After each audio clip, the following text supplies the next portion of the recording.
Another day, another freebie story. They keep coming. This time it's yours, Andrew, as we've been saying. You're exclusive on page one of the Mail. And it centres on Angela Rayner and this personal snapper, which isn't being paid for privately, but by the state. It's your story.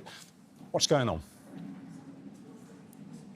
So, Deputy Prime Minister, we've had Deputy Prime Ministers for many years. The idea of a personal photographer first started when David Cameron was Prime Minister. He hired a personal photographer at taxpayers' expense. There was an outcry led by the Labour Party, so the photographer went on to the Conservative Party budget, remained on the Conservative Party budget all the way until Boris Johnson became Prime Minister. Then he decided to have a photographer who was at taxpayer expense, would go around the world with him, and there'd be some rather fetching photographs, including of Boris with his dog.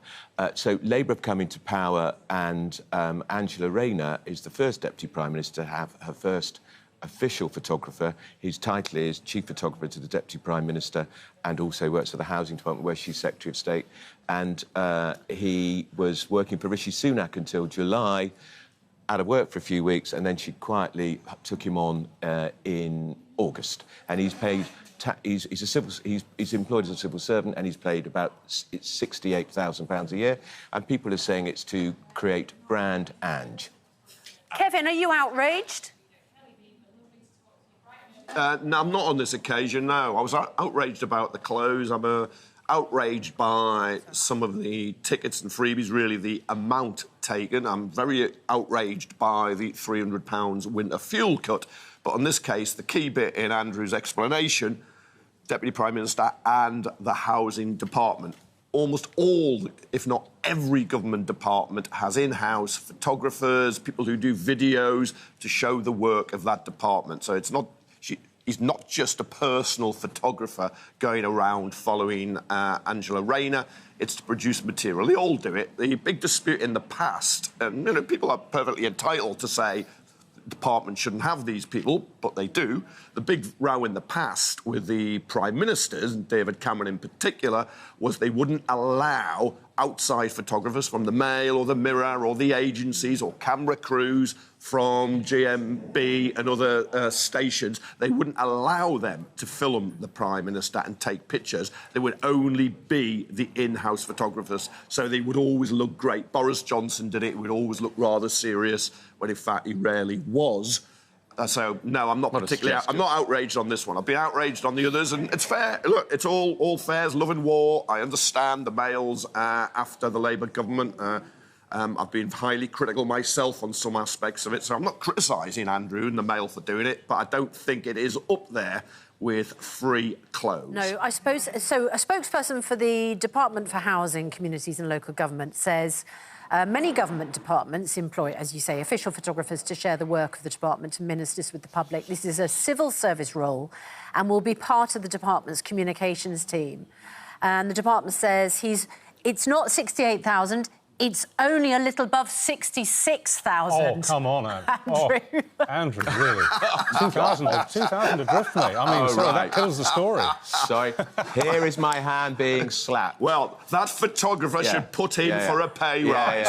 Says here on the front of the Daily Mail, it's 68. And listen, I'm only getting 66. I was talking to them all day about this. They had plenty of opportunity to clarify. Right. 66 and a half, not 68. All right, can we talk about Keir Starmer now?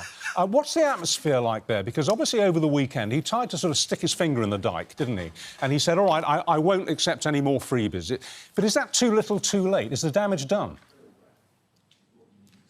I thought what was very curious yesterday, he didn't do the pre-conference interview. It is a rite of passage, it's a tradition.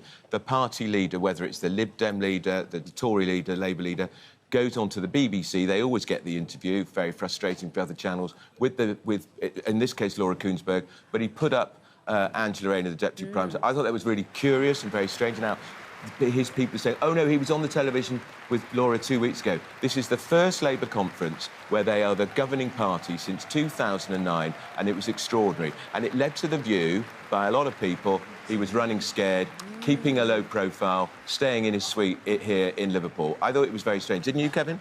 Yes, except he did do it. I thought it was last week rather than a fortnight ago. Then he did a whole load of regional TV interviews. I think it was Thursday. He gave interviews to the Sunday Mirror and the Observer. He'll have to give a big interview at some point. His major speech is tomorrow. But the truth about the atmosphere here, you're in a bubble. Yeah. And you've got a party in power, and yes, there are huge rows going on about the £300 winter fuel allowance cut.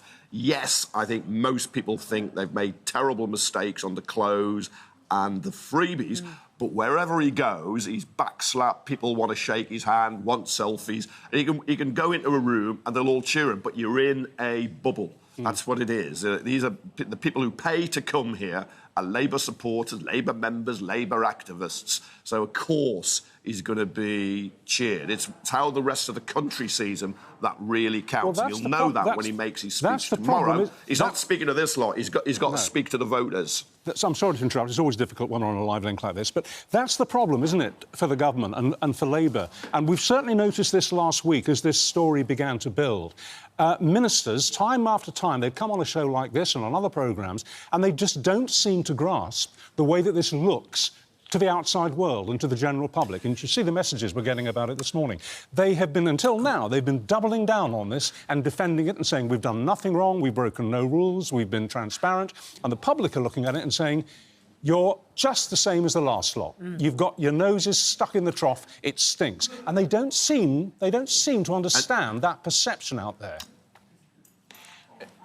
Do you know, Richard, interesting you use that expression, because a couple of people said to me here, the worry for us is it's the same trough, but our noses are in it. Yeah. It wasn't very difficult to talk to many people here without the winter fuel allowance coming up. I did talk to a couple of ministers, not in the Cabinet, and they said, oh, you lot in the media, you're getting all worked up, getting all excited. No. New governments always have problems. Hang on, this is a new Labour government that swept in saying they would do things entirely differently. They've become embroiled in a huge row over cronyism, but more importantly, there is this terrible looming problem. We've got a winter coming up, it could be cold, where thousands of pensioners could die, I would argue, because the Chancellor's decision to withdraw the winter fuel allowance. £300, which is peanuts in the context of what governments spend every year. They could find that money somewhere else. Well, and Richard, they should. Richard, it is true. It is true. The rules haven't been broken, and we know about most of these, the free clothes and the trips and so on, because they're being declared, because they're being transparent about it. It doesn't take away the public perception problem. This is not what happened with COVID VIP lanes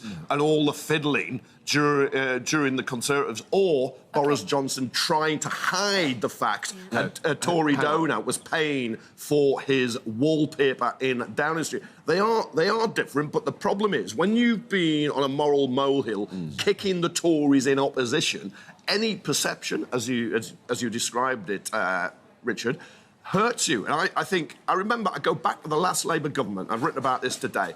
It was embroiled by two big scandals early on. One was taking £1 million from Bernie Ecclestone, the Formula One boss, then exempting the Grand Prix from an advertising ban. The other was a sex scandal involving the Foreign Secretary, Robin Cook. The only way you can get away from this now, and what's happened with Labour, I think you've got to have a masochism strategy. You have to go out, you've got to say sorry, you've got to say we made mistakes, but at the same time, you've got to correct the bigger mistake, which is taking up to £300 away from 10 million pensioners, because the freebies look terrible if you're living the high life while you're making life more difficult for people who are not on a lot of money. Can I just jump in here? Can I just say on this, though, when Kevin said about transparency, everything was declared. Look, was it declared properly? Because the Chancellor, Rachel Reeves, who you will be talking to this morning, she declared money from Lord Alli, and it was for political parliamentary work. And then it turns out that £7,500 of it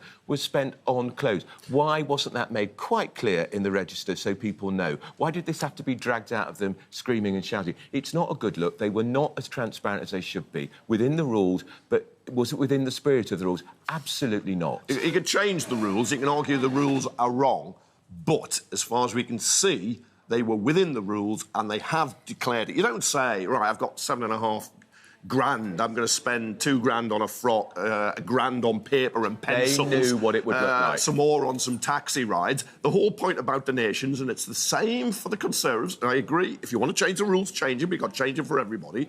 It's the same. They've got to declare it, but you don't itemise Can I just... every I'm They going to intervene because you say it's all done according to the rules, and, of course, we know that, you know, the defences, they were utterly transparent.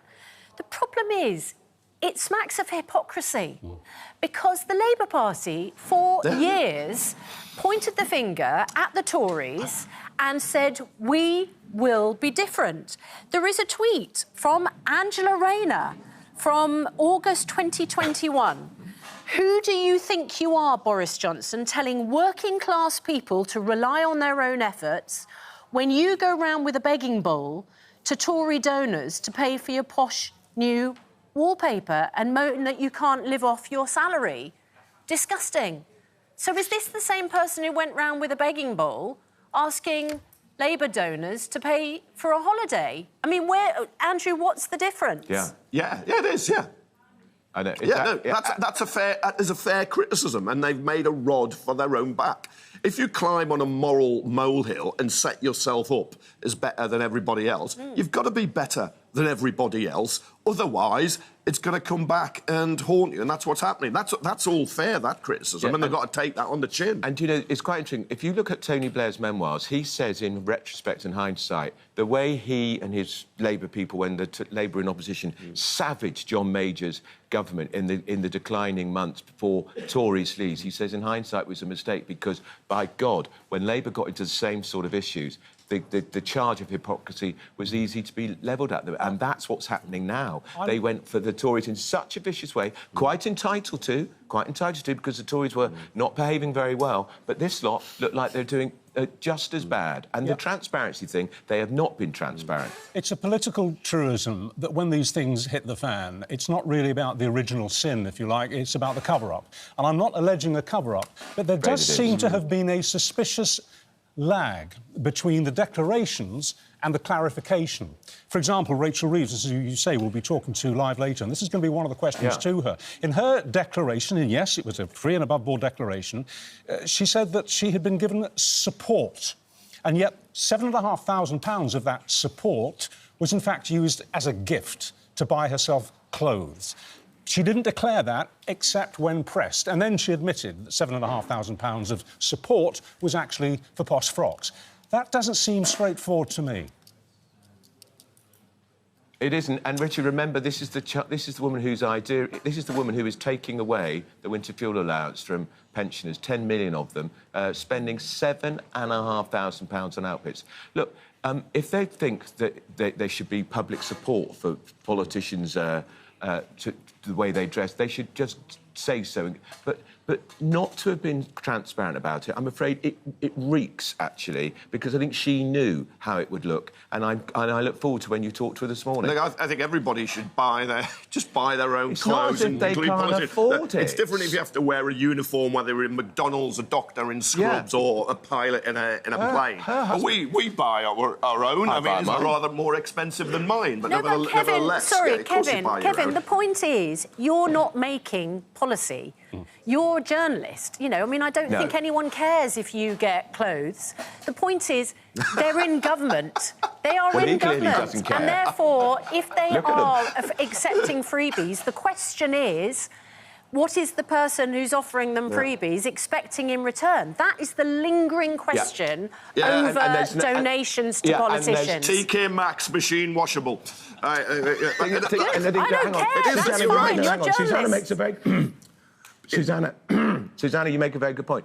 But people keep saying, oh, Lord Alli, he's already got his peerage, because let's get back to Lord Alli. He's the one who's paid for Angela Rayner's trip, paid for the Prime Minister's clothes, paid for the Prime Minister's wife's clothes. Took a long time for that to come out too, didn't it? £5,000 for Lady Starmer, and paid for Rachel Reeves' clothes. Yes, they say, oh, he's very rich, he's already got a peerage. What does he want? What does he need? Well, we know he got a pass to Downing Street for a week so he could organise a party for his mates. What else did he want? Is there because people say there's no such thing as a free lunch? No, well, there used to be that old phrase, probably racist now, about beware of Greeks bearing gifts. I think it probably came from Troy and the horse. But yeah, of course, somebody's going to come along and they say they want to take you to the theatre or the football or buy you clothes.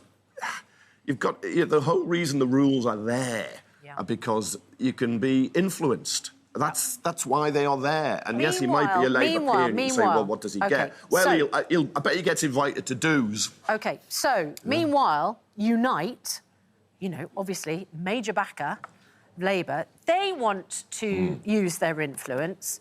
They say, we're calling on Labour not to pick the pockets of pensioners. What a phrase, Andrew. This is a Unite motion. They're going to try and force conference to vote on the winter fuel allowance. Now, up until now, the Chancellor has been absolutely adamant that she has to force pensioners to lose up to £300 as winter approaches. Do you think that Unite will have any influence? No. It's a big union, it's a very powerful union, it's given millions of pounds to the Labour Party over the years. It's got, I think, 2.5 million members, Kevin, probably. You know Unite better than me. It's about 1 million. Oh, right, it's 1 million, sorry. I saw Sharon Graham, the General Secretary, here yesterday, had a very brief chat with her. Face like thunder, because they just can't believe we're only 3 months into a Labour government, and they're having to table this motion. What they're saying is, we'd have expected this from a Tory government. Well, hang on, let's remind people, this policy of paying winter fuel to pensioners survived 6 Conservative chancellors, and it's the first Labour chancellor since 2009 who's getting rid of it. Starmer and Reeves would like to avoid the debate. I think it's going to actually happen. What they will do is try and postpone the vote, or at least the announcement of the vote, until Wednesday. Starmer speaks tomorrow, and then he flies to New York for a United Nations meeting. That's what they will try to do. But it goes to the heart of, I think, why the row about dresses, suits, trips here, trips there, is so toxic, and it is, as Sharon Graham put it, picking the pockets of pensioners. If the government wasn't taking that £300, up to £300, from 10 million pensioners, I don't believe the other row would be so poisonous for Labour. But if the motion is carried, and if what the union is arguing wins the day in the chamber, in the hall, you're right. Of course, it won't change anything, because that wouldn't be binding on a government. It would simply be a party resolution. But it would be deeply embarrassing for Labour. And what do you think the chances are that what do you think the chances are that that motion will actually go through? I think it's likely to go through if it gets onto the floor.